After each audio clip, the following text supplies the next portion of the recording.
Refraction through slab ray optics का एक बहुत इंपॉर्टेंट टॉपिक है। इस टॉपिक से अभी तक आईआईटी मेंस में 40 से 45 क्वेश्चन पूछे जा चुके हैं और इसमें नंबर ऑफ कॉन्सेप्ट बहुत कम लग रहे होते हैं, तो बहुत ही जाहिर सी बात हो जाती है कि आप इस टॉपिक को पढ़ के अच्छा स्कोर आप कर सकते हो, राइट। चलिए टू द पॉइंट, सारी चीज़ों को हम डिस्कस करते हैं। सबसे पहले आता है रिफ्रैक्टिव इंडेक्स, राइट। तो रिफ्रैक्टिव इंडेक्स को दो कैटेगरी में डिवाइड कर दिया। एक होता है एब्सोल्यूट रिफ्रैक्टिव इंडेक्स एंड दूसरा होता है रिलेटिव रिफ्रैक्टिव इंडेक्स। तो एब्सोल्यूट रिफ्रैक्टिव इंडेक्स क्या होता है? जैसे अगर मान लो कोई एक लाइट है, एक पर्टिकुलर मीडियम से दूसरे पर्टिकुलर मीडियम में जा रहा है तो अपनी डायरेक्शन को चेंज कर देता है, राइट। तो कोई भी लाइट अगर एक मीडियम आया और अपनी डायरेक्शन जिस डायरेक्शन में आ रहा था उसके बजाय किसी दूसरी डायरेक्शन में जाता है तो इसको बेंडिंग ऑफ लाइट कहते हैं। और ये बेंडिंग ऑफ लाइट जिस फिनोमेना की वजह से होता है उसी को रिफ्रैक्शन कह रहे होते हैं। तो जब लाइट एक मीडियम से दूसरे मीडियम में जाता है तो आपके पास तीन पैरामीटर होते हैं। एक होता है velocity, v is equals to F multiplied by lambda. तो उसका जो वेवलेंथ है ना वो बिल्कुल भी उसकी जो फ्रीक्वेंसी है ना वो बिल्कुल भी चेंज नहीं होती। याद रखना, क्वेश्चन आपके एग्जाम में आईआईटी मेंस में पूछा गया कि जब एक मीडियम से दूसरे मीडियम में जा रहे हैं तो कौन कौन से पैरामीटर चेंज नहीं हो रहे हैं। तो आपको याद रखना है, फ्रीक्वेंसी चेंज नहीं होती, वेलोसिटी कम हो जाएगी तो उसका वेवलेंथ भी कम हो जाएगा, ठीक है। अब ये velocity, wavelength and refractive index एक दूसरे के ऊपर कैसे डिपेंड करते हैं, फार्मूले से हम समझते हैं। मान लीजिए कोई एक मीडियम है जिसका नाम है वैक्यूम एंड दूसरा एक कोई एक मीडियम है, मीडियम वाटर वगैरह कुछ भी हो सकता है। तो अगर कोई भी लाइट एक वैक्यूम से एक पर्टिकुलर मीडियम में आता है तो सेम डायरेक्शन में जाने के बजाय वो बेंड हो जाएगा, राइट। तो जब बेंड हो जाएगा तो उसकी स्पीड चेंज हो जाएगी, इसको वेलोसिटी ऑफ मीडियम बोलेंगे। और जिस डायरेक्शन में शुरू में आ रहा था वहाँ पे जो वेलोसिटी ऑफ लाइट है उसको हम सी बोलेंगे। C is the velocity of light in the vacuum. और इन दोनों का जो भी रेशियो होता है इसी को हम बोलते हैं एब्सोल्यूट रिफ्रैक्टिव इंडेक्स। अब इधर हम डेटा पुट करते हैं। देखिए सी इज इक्वल्स टू हो जाएगा frequency multiplied by wavelength in vacuum और वी एम हो जाएगा frequency multiplied by wavelength in medium. तो वेवलेंथ, ठीक है, फ्रीक्वेंसी तो सेम होता है, फ्रीक्वेंसी कैंसिल आउट हो जाएगा। तो सी के फॉर्म में एंड वेवलेंथ के फॉर्म में, दोनों के फॉर्म में रिफ्लेक्टिव इंडेक्स का फार्मूला बनता है। और एक ये वाला फार्मूला बड़ा इंपॉर्टेंट है। इस टॉपिक को आप डिटेल में electric field and magnetic field के बारे में आप पढ़ चुके होंगे कि किसी भी लाइट की जो स्पीड होती है किस तरीके से यहाँ पे रिप्रेजेंट किया जाता है। वहीं से एक टर्म आता है जिसको हम एप्सिलॉन आर बोलते हैं एंड म्यू आर बोलते हैं। एप्सिलॉन आर का वैल्यू होता है epsilon divide by the epsilon naught, mu R की वैल्यू होती है mu divide by the mu naught. तो जो एप्सिलॉन है इसको हम बोलते हैं परमिटिविटी, ठीक है, परमिबिलिटी, और इसको बोलते हैं परमिटिविटी, राइट। तो जो एप्सिलॉन आर है इसका नाम हो जाएगा relative permittivity, right. Mu R है इसकी वैल्यू हो जाएगी रिलेटिव परमेबिलिटी। इनका डेटा क्वेश्चन में गिवन होता है और इनको हम डेटा को पुट करके डायरेक्ट वैल्यू निकाल सकते हैं। चलिए हम डायरेक्ट क्वेश्चन पे आते हैं। पहला क्वेश्चन है कि if the wave get deflected from the denser medium to rare medium, तो कौन कौन से पैरामीटर चेंज हो रहे हैं। आईआईटी मेंस 22 में क्वेश्चन पूछा गया। तो जब एक मीडियम से दूसरे मीडियम में आता है तो उसे याद रखना उनकी फ्रीक्वेंसी चेंज नहीं होती, बाकी जो पैरामीटर्स हैं वो चेंज हो जाता है। तो अब देखते हैं कि भाई कौन सा ऐसा ऑप्शन मैच कर रहा है। देखिए ऑप्शन सी कह रहा है wavelength and speed is decreases but frequency is remain constant. तो जब आप किसी रेयरर मीडियम से आप डेंसर मीडियम पे आते हो तो रिफ्रैक्टिव इंडेक्स क्या होता है उस केस में, रिफ्रैक्टिव इंडेक्स बढ़ता है। रिफ्रैक्टिव इंडेक्स कम बढ़ता है तो वेलोसिटी क्या होगी, कम होता है, क्योंकि फार्मूला होता है refractive index equal to C divide by the V M. अगर रिफ्रैक्टिव इंडेक्स बढ़ गया तो वेलोसिटी कम हो गई, स्पीड कम हो गया तो उसकी वजह से वेवलेंथ कम हो गया। ये पता कैसे चला, फार्मूला होता है v is equals to F multiplied by lambda. Easy question है। नेक्स्ट पॉइंट पे आते हैं। देखिए एक होता है एब्सोल्यूट रिफ्रैक्टिव इंडेक्स, दूसरा होता है रिलेटिव रिफ्रैक्टिव इंडेक्स। जो μ12 है ना इसका नाम होता है refractive index of two with respect to the one, इस तरीके से हम लिखते हैं। और जो रिफ्रैक्टिव इंडेक्स होता है वो होता है c divide by the v, right. तो रिफ्रैक्टिव इंडेक्स और वेलोसिटी का इन्वर्स रिलेशन है। तो अगर यहाँ पे μ2 बाई μ1 है तो यहाँ पे हो जाएगा v1 बाई v2। और velocity is equals to F multiplied by lambda, velocity and wavelength का डायरेक्ट रिलेशन है। तो जहाँ पे v1 बाई v2 है वहाँ पे लेमडा 1 बाई लेमडा 2 हो जाएगा। ये वाले पैरामीटर्स आपको याद रखने हैं।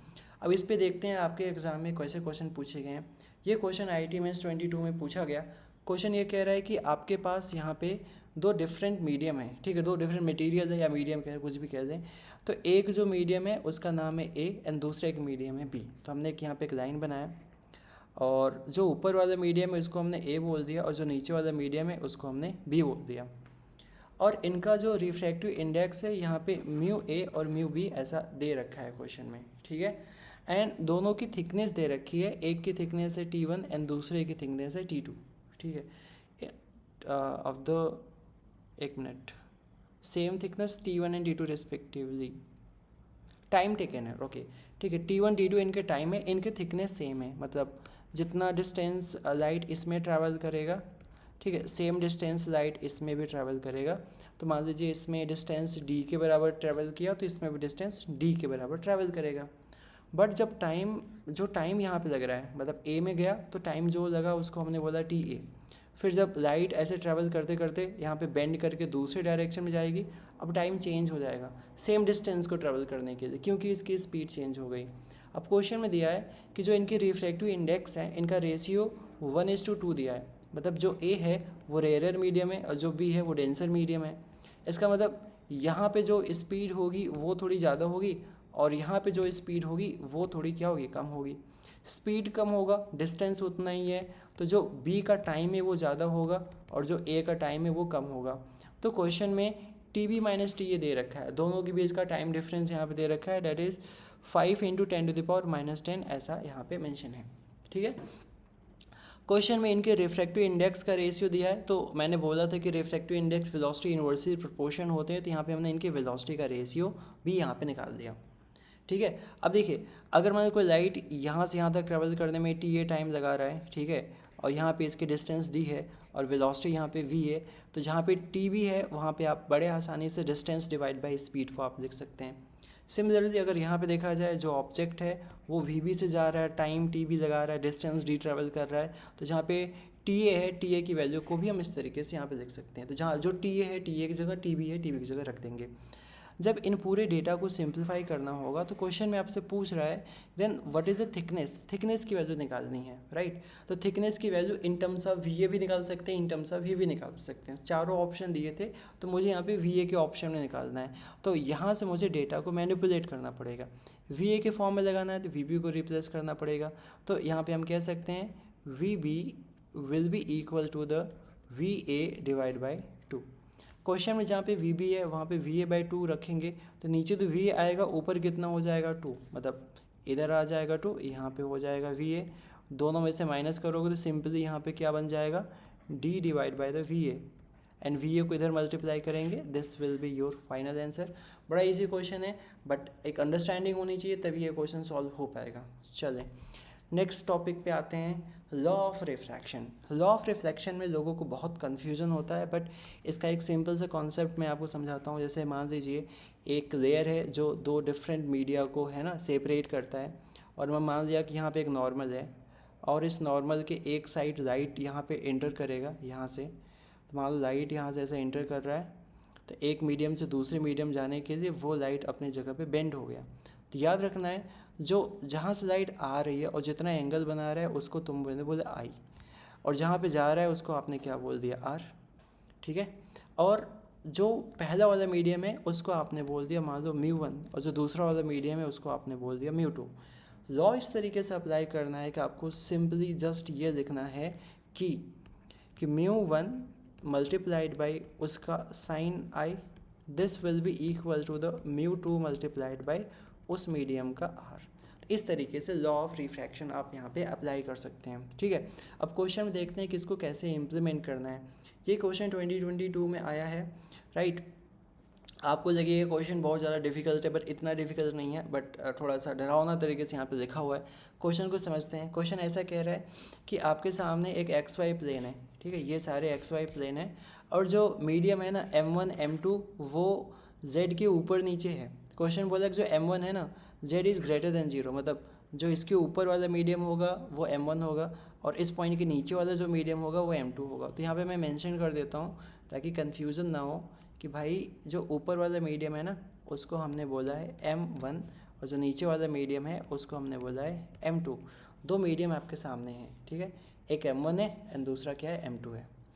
चलिए अब आगे बढ़ते हैं। क्वेश्चन कह रहा है कि द रिफ्रैक्टिव इंडेक्स, ठीक है, जो M1 मीडियम है इसका रिफ्रैक्टिव इंडेक्स √2 है, राइट, याद रखना इसका रिफ्रैक्टिव इंडेक्स √2 है, और जो दूसरा है उसका रिफ्रैक्टिव इंडेक्स है √3, दोनों का रिफ्रैक्टिव इंडेक्स भी दे दिया। क्वेश्चन में कह रहा है कि जो M1 में लाइट आ रही है ना उसका वेक्टर दिया हुआ है। भाई साहब इसका वेक्टर क्या दिया हुआ है, जैसे अगर इस पॉइंट पे ये इंसिडेंट करेगा लाइट इस तरीके से आएगी, इसका वेक्टर दिया है जो कि A वेक्टर से यहाँ पे रिप्रेजेंट किया गया है। मुझे उससे लेना देना नहीं है। क्वेश्चन पूछा है कि भाई R की वैल्यू क्या होगी, तो हमने जस्ट एक डायग्राम बना दिया कि भाई डायग्राम कैसे बनेगा। तो ये देखिए यहाँ से लाइट आ रही होगी, राइट, जब लाइट आ गई तो इधर से कहीं से बेंड होकर के किसी दूसरी डायरेक्शन में जा रही होगी, राइट। तो मान लो इस एंगल को आपने बोला I और इस वाले एंगल को आपने बोला R। तो अगर एंगल I पता चले तभी तो R तो निकले। अब I पता कैसे चलेगा, उसके लिए अब यहाँ पे आप ध्यान से देखिए, इस डायरेक्शन में ऐसा वेक्टर आएगा, राइट, और जो +z वाला डायरेक्शन ऊपर वाला ये वाला जो वैल्यू है, राइट, दिस वन, तो ये इसका एक वेक्टर है जिसको हम नॉर्मल कहते हैं। अगर मैं इनका डॉट प्रोडक्ट निकालूँ तो हमारा काम बन जाएगा। जो इसका नॉर्मल वेक्टर है n vector, right, n cap, this will be equal to the k cap, है ना, किसके बराबर होगा, k कैप के बराबर होगा। एक कॉन्सेप्ट आपने सीखा होगा बहुत पहले कि अगर दो वेक्टर हैं उनका डॉट प्रोडक्ट निकाल दिया जाए तो उनके बीच का एंगल पता चल जाता है, मीन्स AB cos थीटा। तो अगर आपको यहाँ पे cos थीटा को कैलकुलेट करना होगा तो बेसिकली अब आपको क्या करना है, ऐसा A.B and divide bye AB करना पड़ेगा तो जा कर के काम बन पाएगा, ठीक है। ध्यान देना कि ये जो पूरा का पूरा पोर्शन है वो इस डायरेक्शन में आ रहा है और ये पूरा का पूरा इस डायरेक्शन जा रहा है, तो ये इनके बीच का एंगल ये थीटा आएगा। थीटा को जब ये वाला थीटा चाहिए होगा तो आपको क्या करना पड़ेगा, इसमें से 180 कर देना पड़ेगा तो ये वाला थीटा आ जाएगा। ओवरऑल अगर मैं इस थीटा के बारे में बात करूं, इसको अगर आई बोलूँ तो मेरे को यहाँ पे 180 ऐसा -i मिल रहा होगा, ठीक है। तो अगर हम यहाँ पे डेटा पुट करते, बड़ा इंपॉर्टेंट कॉन्सेप्ट है भाई, समझना। इसको लिखेंगे cos 180 -i, ठीक है। जब दो वेक्टर का डॉट प्रोडक्ट करेंगे, यहाँ पे जस्ट k कैप है, इस k कैप का जस्ट यहाँ पे मल्टीप्लाई होगा, तो ऊपर को जब हम सॉल्व करेंगे तो इसकी वैल्यू हो जाएगी जस्ट -5 डिवाइड बाई जो n कैप है, इसका मैग्नीट्यूड सिंपली क्या आएगा 1। अब इसका जो मैग्नीट्यूड है, इस मैग्नीट्यूड को निकालेंगे √ऑफ इसका स्क्वायर करेंगे, means 16 multiplied by 3 minus 16 multiplied by 3, ठीक है, एंड a स्क्वायर, ये दोनों ऐड हो जाएगा, एंड प्लस यहाँ पे आएगा 25, ठीक है। तो इन सब का हमको एक रूट की वैल्यू निकाल देनी है। रूट की वैल्यू जो भी यहाँ पे आएगी इसको हमने सिंपली जस्ट क्या बोला है, ऐसा b, ठीक है। जब इसको हम सॉल्व करेंगे, जो भी इसका मैग्नीट्यूड आएगा इसको सॉल्व करेंगे तो cos 180 -i सेकेंड में आएगा, cos नेगेटिव होता है, माइनस माइनस कैंसिल आउट हो गया, फिर यहाँ से आएगा cos i, ठीक है। cos i की वैल्यू जब यहाँ पे सारा डेटा आप रख दोगे तो एक्चुअल वैल्यू आ जाएगी इसकी 1/2, i की वैल्यू आएगी 60 डिग्री। तो एंगल i आपको पता चल गया, एंगल i यहाँ पे आ गया 60 डिग्री। तो अब यहाँ पे स्नेल्स लॉ लगा देते हैं। स्नेल्स लॉ क्या बोलेगा कि इसका एंगल sin 60, इसका रिफ्रैक्टिव इंडेक्स √2, ठीक है। इसका जो एंगल आएगा उसको बोला sin r, और इसका जो रिफ्रैक्टिव इंडेक्स क्या हुआ √3। यहाँ से आप डेटा को सॉल्व कर देंगे। sin 60 कितना होता है भाई, √3/2, ये दोनों क्या हो गया, कैंसिल आउट हो गया, ऊपर नीचे रूट से मल्टीप्लाई किया, राइट, तो ये और ये मिलके कैंसिल आउट हो गए। फाइनल आंसर है आपका 1/√2। यहाँ से r की वैल्यू आप इजीली निकाल सकते हो, राइट। तो ये क्वेश्चन बड़ा इंपॉर्टेंट है, ये वाला पोर्शन काफ़ी ज़्यादा इंपॉर्टेंट है, और यहाँ पे जब डेटा आप रख देंगे चीज़ों को आप बड़े आसानी से आप सॉल्व कर सकते हैं। चलिए फिर हम आगे बढ़ते हैं नेक्स्ट क्वेश्चन में। अब ये क्वेश्चन है, ये भी क्वेश्चन स्नेल्स लॉ के ऊपर बेस्ड है, IIT मेंस में 2020 में आया था, ठीक है। क्वेश्चन ये कह रहा है an observer can see through a small hole on the side of the jar of radius 15 centimetre. इसका रेडियस 15 सेंटीमीटर है, यहाँ से यहाँ देख रहा है, और इसकी जो पूरी की पूरी हाइट है ना भाई वो 45 डिग्री है ना, सॉरी 45 सेंटीमीटर है, एंड हाँ द होल ये 45 सेंटीमीटर है। कह रहा है शुरू में जब इसको देखना शुरू करेगा ना तो इसका ये टॉप ये देख रहा था, ये टॉप वाला पॉइंट ये देख रहा था, राइट, टॉप वाला पॉइंट देख रहा था। तो कहने का मतलब ये है, ये पूरा का पूरा डायमेंशन कितना है, ऐसा 15 है। रिमेनिंग अभी पूरी की पूरी हाइट कितनी रह गई इसके पास, 30 रह गया। कह रहा है कि जब पानी भरा गया ना, पानी जो भरा गया वो 30 सेंटीमीटर तक भरा गया, फिल किया गया, मतलब 15 भी और है। इसको दो हिस्सों में डिवाइड करेंगे तो ये 15 हो जाएगा, ये 15 हो जाएगा, ये 15 हो जाएगा। अगर मैं इसको दो हिस्सों में डिवाइड किया तो भाई ये कुछ इस तरीके से बनेगा। समझना, बड़ा इंपॉर्टेंट कॉन्सेप्ट है। देखो एक तो लाइन आप यहाँ बना दो, बन गया। ये इसका ऐसे बीच में बना दो ऐसे, ठीक है। तो अब जो जो पूरा का पूरा पानी फिल हुआ है ना, वो यहाँ तक फिल हुआ है, यहाँ तक ऐसा फिल हुआ है। अब इस ट्रायंगल के बारे में ध्यान से देखना, ट्रायंगल में क्या हो रहा है, कैसे हो रहा है, इसको आप समझना। देखिए स्टार्टिंग में कह रहा है कि भाई ये 15 है, राइट, ये भी 15 है, ये भी 15 है, ये भी 15 है, ये भी 15 है, ये भी 15 है, ये भी 15 है, ये भी सारे 15 है। तो इसका मतलब ये जो स्टार्टिंग में जो इसका इंसिडेंट एंगल है उसकी वैल्यू कितनी है, 45 डिग्री। अगर हम बात करें भाई ये वाला जो एंगल है स्टार्टिंग में, ठीक है, यहाँ पे जो एंगल आप यहाँ पे देख पा रहे हो, ये एंगल कितना होगा, 45 डिग्री का एंगल होगा, ठीक है। तो मैंने यहाँ पे इसको 45 माना भाई। स्टार्टिंग में जो लाइट नॉर्मल के साथ एंगल बना रहा है, दिस इज़ 45 एंड लाइट इस तरीके से आ गई।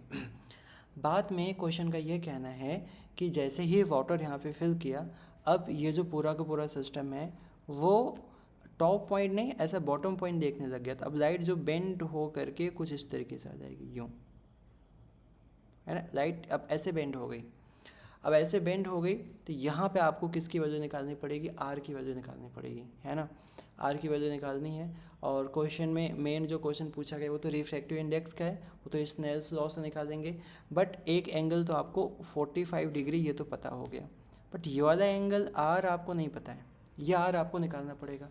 कैसे निकालेंगे आर भाई, तो ध्यान से देखिए, ट्रिग्नोमेट्री आप यहाँ लगा सकते हैं। देखिए ये पूरी पूरी वैल्यू कितनी है, 30, राइट। ये पूरी पूरी वैल्यू कितनी है, 15, राइट। तो यहाँ से आप आर की वैल्यू निकाल सकते हैं, ठीक है। यहाँ से आर की वैल्यू निकाल दीजिए। तो जब आर की वैल्यू आप यहाँ पे निकालोगे तो साइन आर की वैल्यू हो जाएगी 1/√5, राइट। यहाँ पे आप निकालना 1/√5, इसका फाइनल आंसर आएगा। और जब आप स्नेल्स लॉ लगाओगे तो बाहर वाला जो मीडियम है उसका रिफ्रैक्टिव इंडेक्स 1 है, तो 1 × sin 45। अब जैसे ये अंदर आएगा तो इसके पास जो एंगल होगा वो कितना होगा, आर, राइट। तो उसको हमने बोल दिया साइन आर। अंदर वाले जो भी मीडियम यहाँ पे आपने फिल किया उसका रिफ्रैक्टिव इंडेक्स क्या हो जाएगा, एन, राइट। साइन आर की वैल्यू 1/√5 यहाँ पे आई हुई है, इसको आप रखोगे तो आपको इस तरीके से एक वैल्यू मिलेगा। अब देखिए क्वेश्चन में ये टफ ये है ना कि इसका डेटा सॉल्व करना बड़ा मुश्किल है, बिना कैलकुलेटर के बिना सॉल्व नहीं कर सकते। तो अप्रॉक्स इसका आंसर आएगा 1.58, एंड जब इसको आप सिंप्लीफाई करोगे तो ये हो जाएगा 158 एंड डिवाइड बाय द 100, ठीक है। तो n की वैल्यू निकालनी है तो यहाँ से n की वैल्यू आएगी, n will be equal to the 158, इस टाइप का आपका आंसर हो जाएगा। तो ये भी क्वेश्चन अपने आप में टफ क्वेश्चन है, एग्जैक्टली आपको क्लिक नहीं करता, बट थोड़ा बहुत आप है ना दिमाग लगाओगे तो क्वेश्चन को बड़े आसानी से आप इनको सॉल्व कर सकते हैं। चलिए आगे बढ़ते हैं। अब एक बड़ा इंपॉर्टेंट कॉन्सेप्ट आपको मैं सिखाने वाला हूँ जो है एपरेंट डेप्थ। एपरेंट डेप्थ का पहले एक फार्मूला देखते हैं, कैसे आप एपरेंट निकालोगे। जैसे होता क्या है कि जब आप किसी भी चीज़ को देखते हो, अब आप शुरू में रेयर मीडियम में हो, जो ऑब्जेक्ट है वो डेंसर मीडियम में है ना, object in a denser medium, आप याद रखना। तो जब आप रेयर मीडियम से किसी भी चीज़ को आप देख रहे हो, राइट, तो देखने के लिए यहाँ से लाइट तो निकलेगा और बेंड होकर आपकी आंखों के पास जाएगा, बट आपको आंखों को लगे यार ये तो यहाँ से आ रहा है। तो ये जो पूरी पूरी हाइट हुई ना, इसको बोलते हैं एक्चुअल हाइट, और जो आप देख पा रहे हो उसको बोलते हैं एपरेंट हाइट। एपरेंट हाइट कहीं ना कहीं कम हो जाती है। तो एपरेंट हाइट का फॉर्मूला होता है, apparent height will be always equal to the actual divide by the mu relative. What is mu relative, बड़ा इंपॉर्टेंट कॉन्सेप्ट है। Mu relative is mu incident divide by mu reflected. मतलब mu relative एक value है जिसमें refractive index जहाँ से light आ रही है, मतलब जहाँ पे ऑब्जेक्ट रखा है वो मीडियम, दूसरा लाइट जहाँ पे जा रही है मतलब जहाँ पे ऑब्जर्वर है वो मीडियम।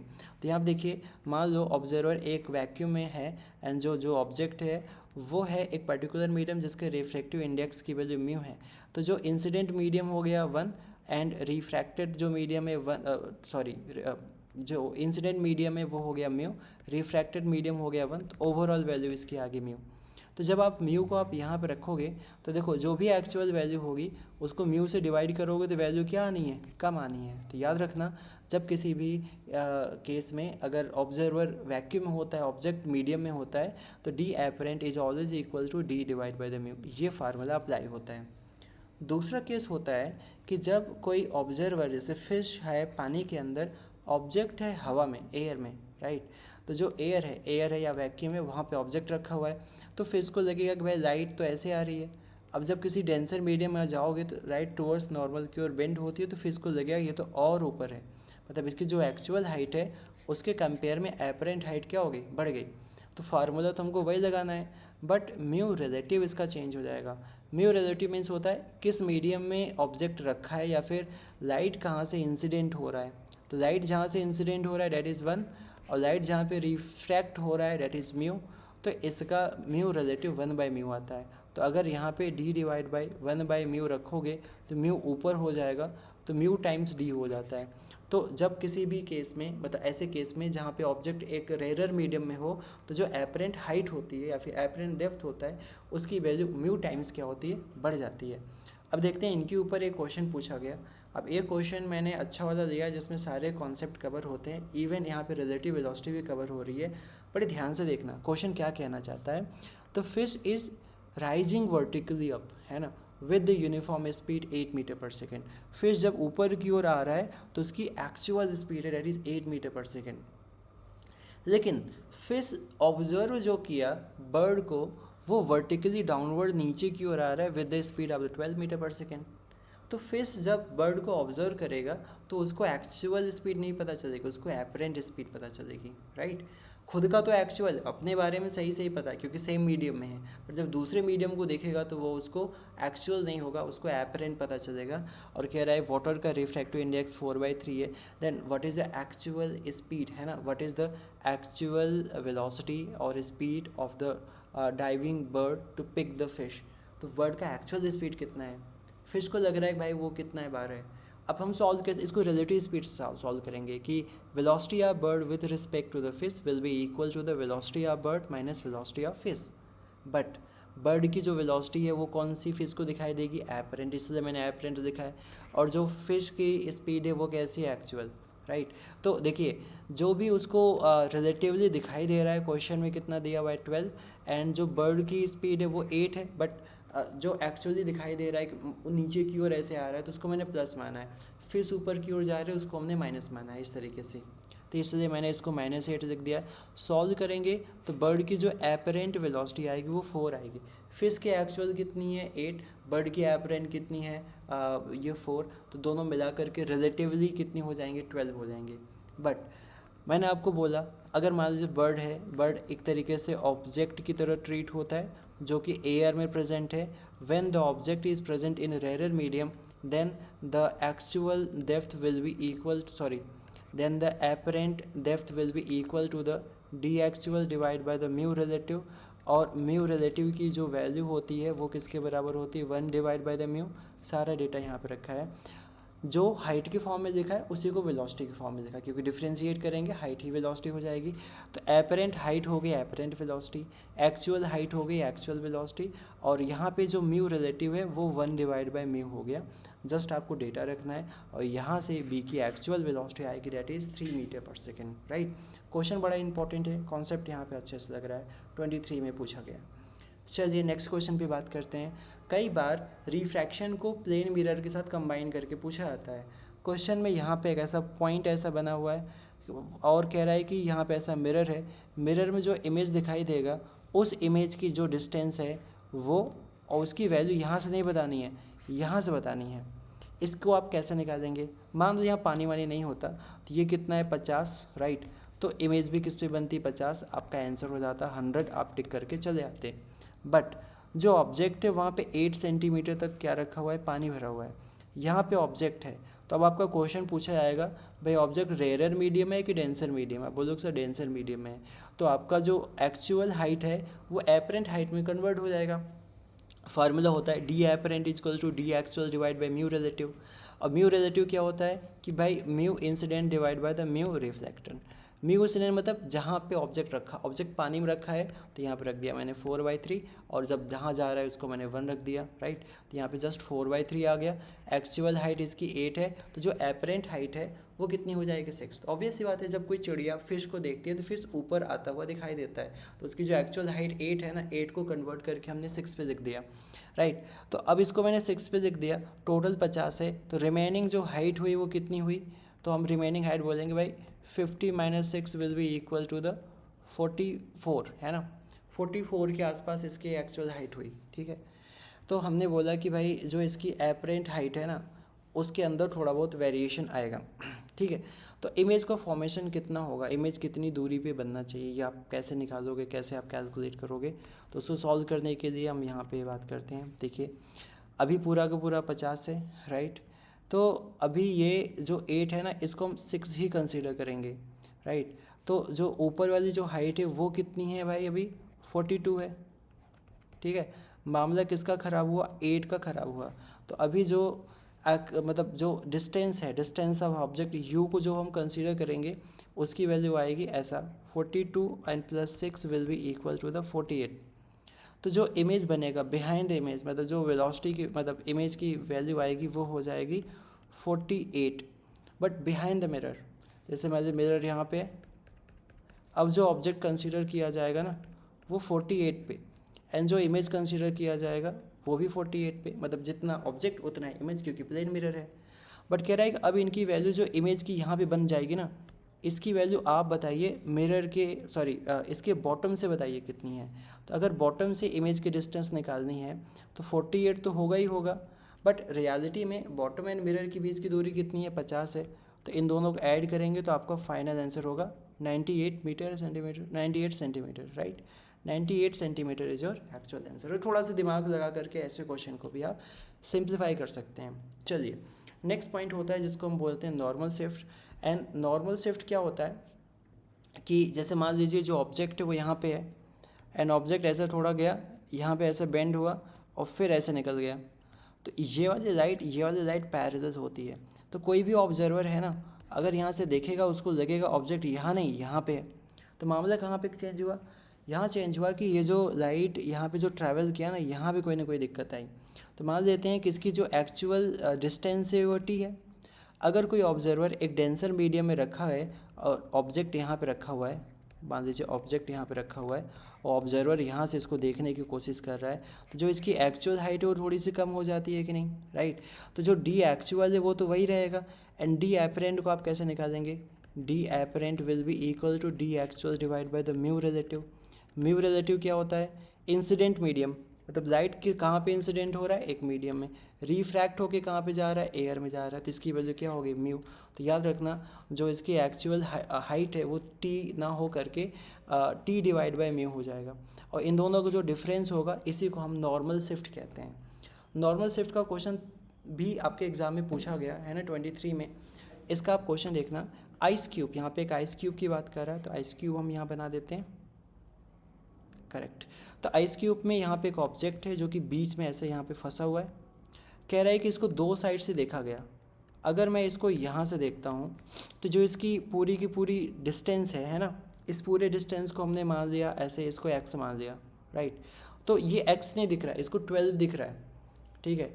तो बेसिकली जो ऑब्जेक्ट है वो कहाँ पर रखा गया भाई, ऑब्जेक्ट तो डेंसर मीडियम में रखा गया, मतलब आइस क्यूब में रखा। Ice cube is a denser medium, बाहर वाला मीडियम एयर है, इधर वाला मीडियम भी एयर है, और यहाँ पे ऑब्जेक्ट और रखा गया है। तो जो इंसिडेंट रेज है वो कहाँ पे हैं, एक डेंसर मीडियम में, और कहाँ पे गया वो एक रेयरर मीडियम में गया, राइट। तो जो आपकी एक्चुअल डेप्थ है ना वो थोड़ी कम दिखाई देगी अब। तो अब इसके लिए फार्मूला क्या होता है, फार्मूला होता है D apparent equal to D actual divide by mu relative. इस केस में म्यू रिलेटिव कितना होता है, म्यू एंड 1/म्यू, मतलब जो ऑब्जेक्ट डेंसर में है तो म्यू, ऑब्जेक्ट रेयरर में है तो 1/म्यू। तो इसको जस्ट मैंने एन कंसिडर कर दिया, राइट। एंड डी एक्चुअल को हमने एक्चुअली रहने दिया, जिसकी वैल्यू एक्स है, तो इसको आप यहाँ पे एक्स भी लिख सकते हो। फिर ये बंदा आकर के दूसरे साइड से अगर देखता है, ठीक है, अगर ये इसको ऐसे यहाँ से देखेगा तो पूरा का पूरा जो आइस क्यूब है वो 24 सेंटीमीटर का है, राइट। अब जो इसकी जो एक्चुअल वैल्यू होगी वो एक्स नहीं, वो 24 - x होगी, राइट। लेकिन जब इस साइड से दिख रहा है तो इसकी जो 24 माइनस एक्स वाली वैल्यू है ना वो 12 नहीं 4 दिखाई दे रही है। तो यहाँ पे आपके पास दो इक्वेशन बन गया, यहाँ से डेटा उठा के आप यहाँ पे रख सकते हैं। तो अगर मुझे रिफ्रैक्टिव इंडेक्स निकालना है 4 will be equal to 24 minus 12 times of n and divide by the n को आप सिंप्लीफाई करेंगे तो 4 एंड 12 मिल करके हो गया 16। Now refractive index is 24 divide by 16, 4 से डिवाइड करेंगे तो 6 divide by 4, this will be equal to 3 divide by 2, तो इसका रिफ्रैक्टिव इंडेक्स हो जाएगा 1.5। तो इस तरीके से आपके एग्जाम में क्वेश्चन बनते हैं। कई बार नॉर्मल शिफ्ट पूछा जाता है कंपोजिट प्लेट का, मतलब एक के ऊपर एक 3-4 प्लेट बनाए गए हैं, ये भी क्वेश्चन आईआईटी मेंस में पूछा गया है। तो मान लेते हैं कि ऑब्जर्वर यहाँ पे, अगर ऑब्जर्वर यहाँ पे है तो आप इसको यहाँ ना मानिए, मतलब आप यहाँ मानिए भाई ऑब्जर्वर इस साइड से जस्ट यहाँ पे टच किया गया है, राइट। इसका इनिशियल मीडियम मान लो n3 है, n3 में यहाँ पे रखा गया है और जो ऑब्जेक्ट है यहाँ पे आकर के उसको देखना चाहता है। जब भी ऐसे क्वेश्चन आए तो आप इनको टोटल कितना शिफ्ट हुआ वो निकालने के लिए जितनी एक्चुअल वैल्यू है और जितनी एपरेंट वैल्यू है उसको माइनस कर देंगे। एक्चुअल वैल्यू तो सिमिलर मतलब सिंपल है कि T2 T3 T2 T1 सबको हम जोड़ देंगे, मतलब इस वाले मीडियम को जोड़ेंगे, इस वाले मीडियम को जोड़ देंगे एंड इस वाले, मतलब जहाँ पे ऑब्जर्वर है वो इसी के ऊपर सो गया तो 0 होगा, थोड़ा सा दूर है तो ऐसा T1 हो जाएगा। तो हमने सबको जोड़ दिया, इसको हमने बोली तो भाई एक्चुअल आ गया। अब एपरेंट निकालते हैं। एपरेंट एक्चुअली जो T3 है ना वो T3 जैसा नहीं दिख रहा होगा। मान लो जब ऑब्जेक्ट यहाँ पे होगा, लाइट ऐसे इंसिडेंट हो रहा होगा और ये वाले दोनों मीडियम नहीं है, 1 बाय 1 करके करेंगे। पहले इस वाले मीडियम को कंसीडर करेंगे, ठीक है, इस वाले सिर्फ इस वाले स्लैब को, राइट। और इसकी थिकनेस कितनी है, T3 है। जब भी आप क्वेश्चन को सॉल्व करते हैं तो अगर इस वाले के लिए सॉल्व करेंगे तो एक्चुअल लेंथ क्या हो गया, T3। म्यू रिलेटिव कितनी होती है, तो भाई किस मीडियम में हो आप, n3। लाइट कहाँ पे जा रही है, जहाँ पे ऑब्जेक्ट है वो किस मीडियम में है, फर्स्ट में, तो ऐसा बन गया। अगर मैं T2 की बात करूँगा, T2 तो यहाँ पे एक्चुअल वैल्यू हो गई T2। लाइट किस मीडियम में इंसिडेंट है, अभी n2 में इंसिडेंट है, कहाँ पे जा रही है, n1 में जा रही है, तो आपने यहाँ पे n1 कर दिया, ठीक है। लास्ट जब यहाँ पे होगा, ठीक है, लाइट यहाँ पे जा रही होगी, तब यहाँ पे बोलेंगे भाई अब किसकी बात हो रही है, T1। लाइट का इंसिडेंट मीडियम क्या है, n1। लाइट जा कहाँ पे रही है, n1, तो n1 बाय n1 हो गया। तो इस तरीके से सेगमेंट वाइज हम सॉल्व करेंगे। तो आपको कंफ्यूज नहीं होना है, लाइट n3 में भी जाएगा, n2 में भी जाएगा और n1 में जाएगा। जब n3 में जा रहा होगा तो फार्मूला हो जाएगा n3 बाई n1, 3 का 1 से, 2 का 1 से और 1 का 1 से, ऐसे फार्मूला बनाएंगे। जब इसको हम सॉल्व करेंगे तो ये फार्मूला ऐसे बन जाएगा भाई, जो T3 है, T3 में आप माइनस कर देना T3 divide by n3 by n1, एक साथ हो जाएगा, plus T2 minus T2 divide by the n2 by n1 ऐसे, एंड प्लस लास्ट में आएगा T3 minus T3 divide by the n1 by n1। तो इसमें तो कोई शिफ्ट आएगा नहीं, मेन शिफ्ट कहाँ पे आएगा, 3 और 2 की वजह से आएगा, सेम मीडियम में कोई शिफ्ट नहीं आएगा, राइट। इसके ऊपर IIT मेंस 2011 में ये पूछा गया। तो इस क्वेश्चन में भी सेम टाइप का कॉन्सेप्ट है। क्वेश्चन को मैं आपको समझाता हूँ क्या बोल रहा है कि beaker is contain water up to height h1। जैसे मैंने ऐसे बीकर बना दिया तो इसमें वाटर कंटेन किया गया, हाइट h1। तो मान लो अगर मैंने यहाँ पे हाइट h1 बनाना है तो इसको मैंने h1 बोल दिया, यहाँ से यहाँ तक हाइट हो गया h1, ठीक है। और उसके बाद केरोसिन यहाँ पे मिलाया गया, मतलब यहाँ तक ऐसा केरोसिन है, एंड जो केरोसिन की यहाँ पे हाइट है इसको आपने बोला है h2, एंड इनके बीच का रिफ्रैक्टिव इंडेक्स यहाँ पे दे रखा है, मान लीजिए यहाँ पे μ1 है और यहाँ पे μ2 है। तो कह रहा है कि the apparent shift in the position of the bottom. तो मान लो जो ऑब्जेक्ट है ना उसको ऐसा नीचे यहाँ पे रखा हुआ है, तो जब लाइट आएगी तो इस तरीके से ट्रेवल करेगा कि नहीं, तो कितना शिफ्ट होगा। तो जैसे प्रीवियस क्वेश्चन में देखा कि मान लो ये वाला पोर्शन एयर है, तो एयर के अंदर तो शिफ्ट आता नहीं, शिफ्ट वहीं पे आता है जहाँ पे जो डिफरेंट मीडियम रखे होते हैं। तो जो पहला वाला होगा उसका एक्चुअल वैल्यू कितनी होगी, h1 माइनस जो इसका एपरेंट वैल्यू होगा, जो एक्चुअली हो रहा होगा उसी को माइनस करेंगे तभी तो शिफ्ट आता है। तो h1 को डिवाइड कर देना है, इंसिडेंट मीडियम यहाँ पे कितना हो जाएगा μ1, और जा कहाँ पर रहा है, एयर, तो है ना एयर को यहाँ पे टेक्निकली क्या कंसीडर करेंगे, 1 कंसीडर करेंगे, तो सिर्फ इतनी वैल्यू आएगी।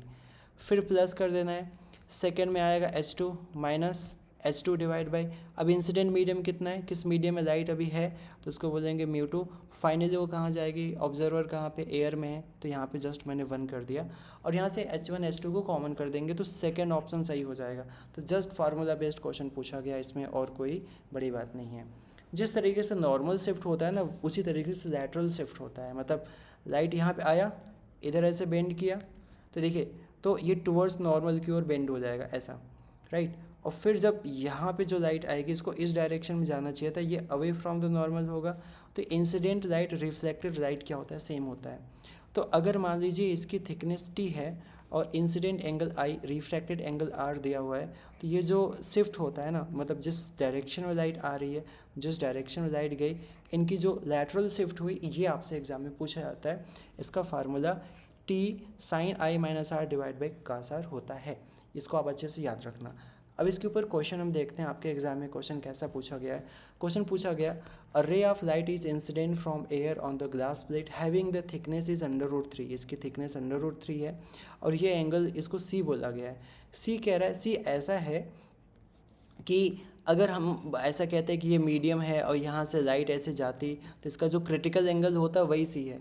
तो क्रिटिकल एंगल निकालने के लिए आपको कॉन्सेप्ट पता होना चाहिए कि जो क्रिटिकल एंगल होता है, sine C will be equal to 1 divide by the refractive index. Technically यहाँ से इनडायरेक्ट वे में C की वैल्यू 45 डिग्री यहाँ पे दिया हुआ है, तो C हमको 45 पता चल गया, राइट।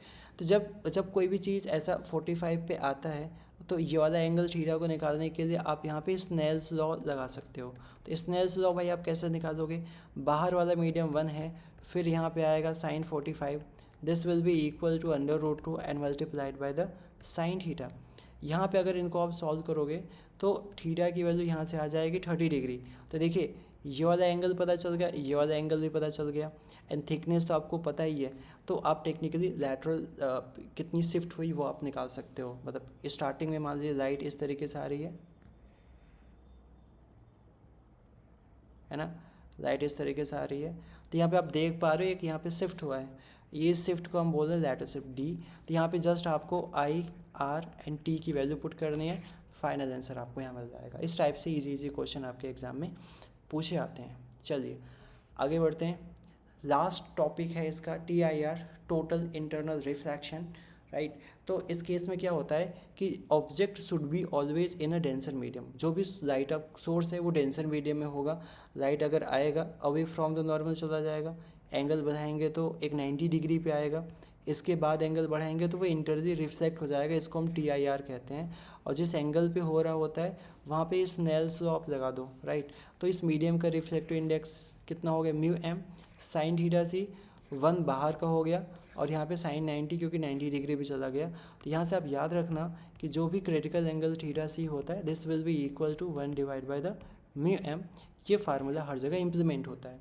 इसके ऊपर क्वेश्चन कैसे पूछे जाते हैं। पहला question, correct the speed of light in M1 M2 is something and something. मान लो दो ऐसे मीडियम है एंड दोनों मीडियम में लाइट की स्पीड दे रखा है।